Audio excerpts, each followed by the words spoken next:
The 1970s music scene sparked scandals, moral panics, and headlines. Tonight we are revisiting the acts that drew the harshest criticism and ignited culture wars. Here are 10 of the most controversial bands from the 1970s.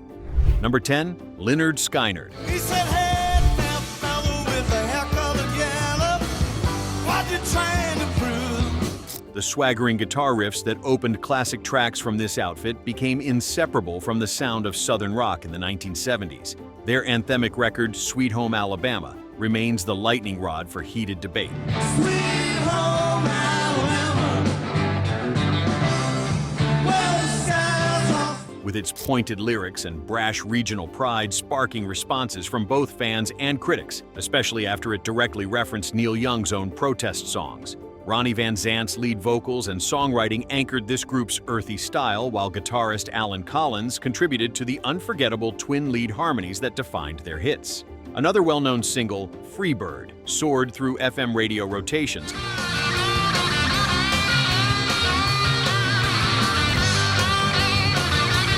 with extended solos that turned live versions into marathon performances. Emerging from Jacksonville, Florida, the band carved out a rebellious identity during a decade when U.S. rock was undergoing profound regional shifts. Their adoption of Confederate iconography led to both protest and passionate fan embrace, and their 1973 debut on MCA Records set the tone for later debates over symbolism in rock. Many listeners first encountered these tracks in smoke-filled record shops or blasting from car stereos, imprinting them as an indelible soundtrack to the era's Southern adolescence.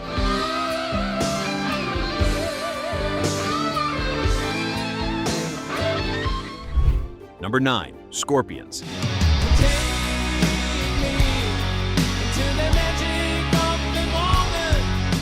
Emerging from Hanover's thriving music underground in the early 1970s, this act harnessed harder riffs and melodic hooks to craft a distinctly European approach to hard rock. Guitarist Rudolf Schenker shaped the urgent edge that courses through in trance, while vocalist Klaus Meine added powerful, textured vocals that lifted the track beyond contemporaries of the time.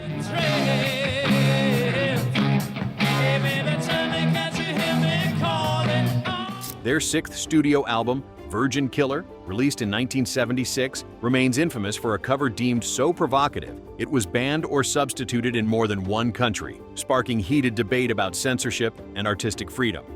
Another standout single, Pictured Life, showcased the group's ability to blend haunting melody with aggressive guitar work,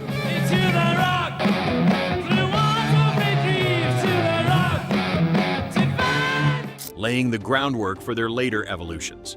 The outfit's 1970s catalog resonated especially with listeners searching for harder sounds on European FM stations at a time when disco and soul dominated the airwaves elsewhere. College radio DJs and die-hard import collectors in the States helped these records find a cult audience, placing copies of their import LPs in independent shops for curious new listeners to discover. While rarely headliners on American charts, this band left an undeniable imprint on the decade's heavy music landscape.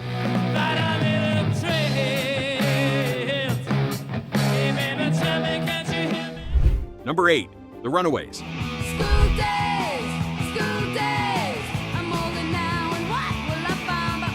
Guitarist Joan Jett and charismatic vocalist Cherie Currie first channeled rebellion as teenagers on the stages of mid-1970s Los Angeles clubs. After Richie Polidor produced their calling card single Cherry Bomb, Hey, street boy, what's up style? Your jet and dreams don't make you smile. the breakout anthem pushed the group into controversy with its provocative lyrics and defiant attitude. Their follow-up single, Queens of Noise, brought sharper riffs and spotlighted Lita Ford's aggressive guitar leads, Queens of noise, come and get it, boy. a sound that challenged the male-dominated hard rock landscape. The band's 1976 self-titled debut album was released by Mercury Records, with initial sales modest but critical attention swirling thanks to their underage status and manager Kim Fowley's boundary-pushing marketing tactics. The act's headline-grabbing tours in Japan brought tabloid fascination as much as musical acclaim. This group attracted passionate fans among girls who found their albums hidden in older siblings' record crates, while local FM DJs debated their place in the growing punk scene. Such controversy never yielded huge chart success, but it cemented the outfit as pioneers who pried open doors for women in rock and left more than a little chaos in their wake. Daddy, hello, Mom. Love you. Jerry Bob. Number 7. The Stooges. I'm screaming murder! I'm screaming murder! Midwestern expanses set the stage for a catalytic force in early 1970s rock, ignited by frontman Iggy Pop's combustive performances. The track Search and Destroy became a lightning rod,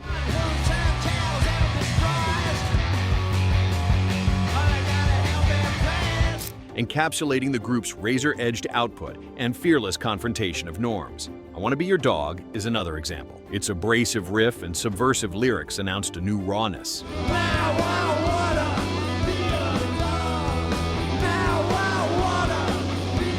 This ensemble was rooted in Ann Arbor, Michigan, launching their self-titled debut in 1969 before recording the seminal Raw Power in 1973, with David Bowie at the production helm. Iggy Pop's on-stage self-harm and daring improvisations sparked venue bans and local scandal, forging the band's mythical status. Guitarist James Williamson, whose fierce attack defined Search and Destroy, brought a restless urgency that became a touchstone for future punk and alternative scenes. While airplay proved elusive and major commercial success never materialized, cult audiences responded zealously via late-night FM radio and word of mouth. Capturing the era's restless spirit, this outfit left a legacy that resonated long after their initial dissolution.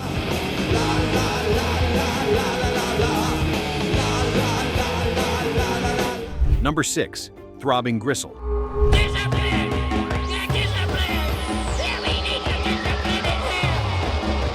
Raw electronics pierced art world conventions when Cozy Fanny Tutti and Genesis P. Orridge pushed boundaries on London's fringe. The 1976 ICA Prostitution exhibition, featuring performance pieces, frenzied collage, and bold statements, earned the group political backlash and scandalized headlines, with tabloids denouncing them as wreckers of civilization. Hamburger Lady remains an unflinching dive into discomfort. And he flashed on the floor, and he flashed on the carpet, and he flashed on... While Hot on the Heels of Love exposed a fraught groove beneath the shock.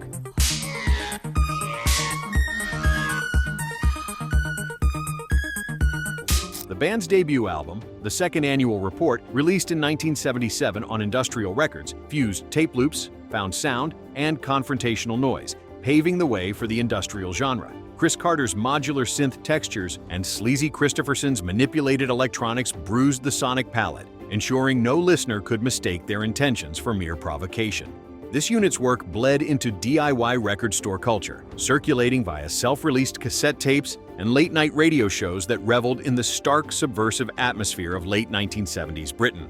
The group's legacy endures for their unapologetic exploration of taboo, influencing generations of underground artists who traded Polish for recklessness and radical honesty. Are you ready, boy? Are you ready, girl? Are you ready, boy?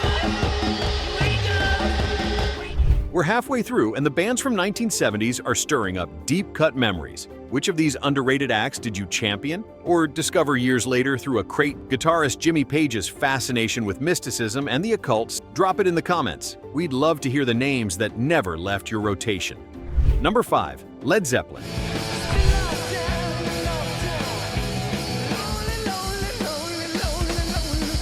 Guitarist Jimmy Page's fascination with mysticism and the occult set an enigmatic tone as the group rewrote hard rock's boundaries in the 1970s. Stairway to Heaven emerged midway through that decade, quickly becoming their signature piece and fueling rumors that only intensified public curiosity.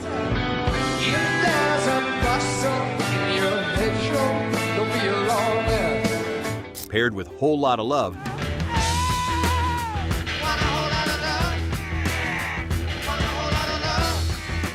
these two tracks showcased Robert Plant's soaring vocals and John Bonham's relentless drumming, driving the act's thunderous sound into stadiums and the popular imagination. The group originated from London, officially forming in 1968, and released their debut on Atlantic Records, a move that gave them creative freedom rare for new acts at the time. while stories of backstage excess and legal disputes over borrowed blues riffs made headlines. This outfit captivated a generation of fans even as radio stations debated how often to play their epic genre-spanning tracks. The group's albums became underground essentials in record store listening booths, where teenage fans absorbed every note, dissecting lyrics and guitar solos long before liner notes were searchable online. It was never just the music that sparked debate. It was the fevered atmosphere of myth and provocation woven around everything they created.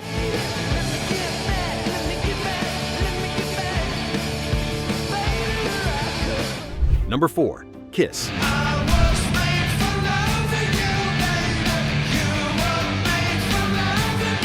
Explosive live performances transformed this act into legends of the late 1970s club circuit, with drummer Peter Criss and guitarist Ace Frehley fueling shows notorious for raw spectacle. After Rock and Roll All Night made its mark as an anthem,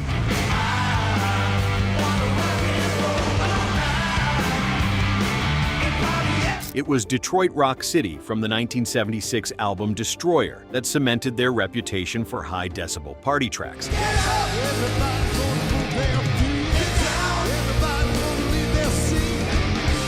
Early records emerged from New York City, where producers like Bob Ezrin helped sharpen the band's wall of sound approach on studio sessions. Rumors about the group's name, interpreted by some parents' groups as Knights in Satan's Service, vaulted the act beyond shock rock, especially after their Marvel comic book stunt involving blood-infused ink. Mainstream radio was slow to embrace these heavily costumed musicians, but the outfit found loyalists among teens who packed arena shows, faces painted to match their idols. Albums such as Alive captured the raw mayhem, living on countless FM radio dials and bedroom stereos during the heyday of the decade's hard rock explosion. The band's use of pyrotechnics and kabuki makeup made them targets for controversy, but also defined their lasting place as cult heroes.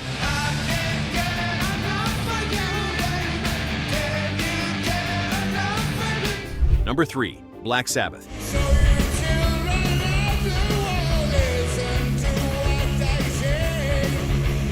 Heavy riffs thundered on British stages as guitarist Tony Iommi's signature sound marked a noticeable shift in the soundscape of the early 1970s rock scene, while Paranoid remains synonymous with the group's impact.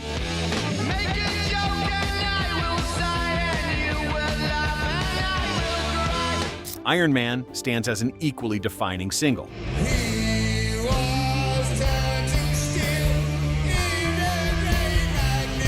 Both capturing Ozzy Osbourne's haunting vocal style and Geezer Butler's brooding bass work. Despite the band's repeated denials, accusations of promoting Satanism sparked a wave of bans and protests throughout the 1970s, cementing their reputation among critics. Their 1970 LP, Paranoid, was released on Vertigo Records and quickly became a touchstone for hard rock, rising to number 4 on the UK albums chart. The group's grim stage presence and doom-laden imagery ran counter to prevailing peace and love themes, fueling moral panic. At the same time, this act's albums could be found tucked in the back corners of record stores, drawing in curious listeners keen to experience something rawer than mainstream radio fare. Bassist Geezer Butler's bleak lyrical imagery defined tracks like Paranoid, laying the groundwork for later metal genres and stirring debate among parents and music critics alike.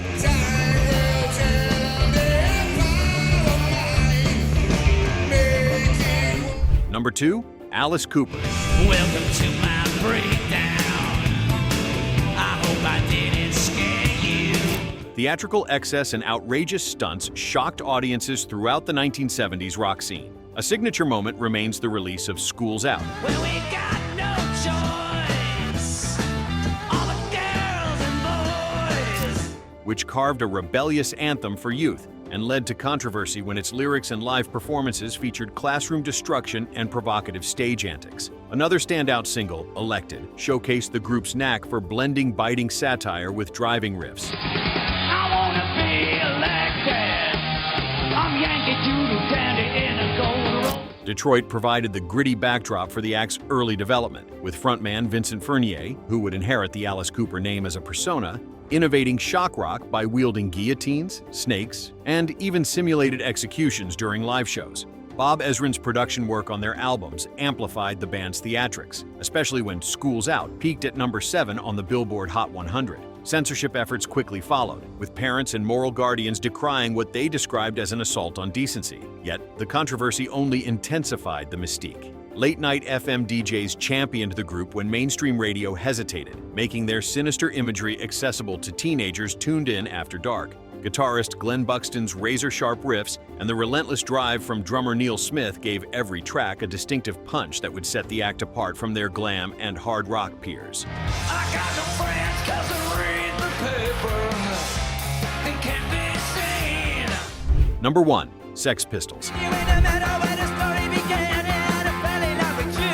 I love you most, yeah. Your friends are like the- Electric London Nights reverberated with the energy of Johnny Rotten's Cut Glass Howl and Steve Jones's jagged guitar when this group unleashed God Save the Queen in 1977.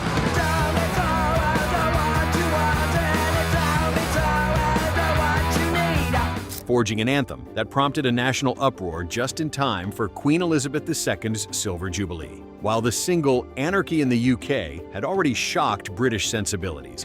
I am an antichrist. I am an anarchist. Record labels rushed to distance themselves from the band, dropping them even as demand spiked for their debut album, Nevermind the Bollocks, Here's the Sex Pistols, on Virgin Records later that same year. Amid profanity-laden TV appearances and public debacles, most infamously the group's expletive-filled interview on Thames Television, this act managed to chart God Save the Queen just beneath the summit of the UK singles chart. Though rumors persist, it was deliberately blocked from number 1. Bassist Sid Vicious, though notorious more for antics than musicianship, became a symbol for burgeoning punk rebellion.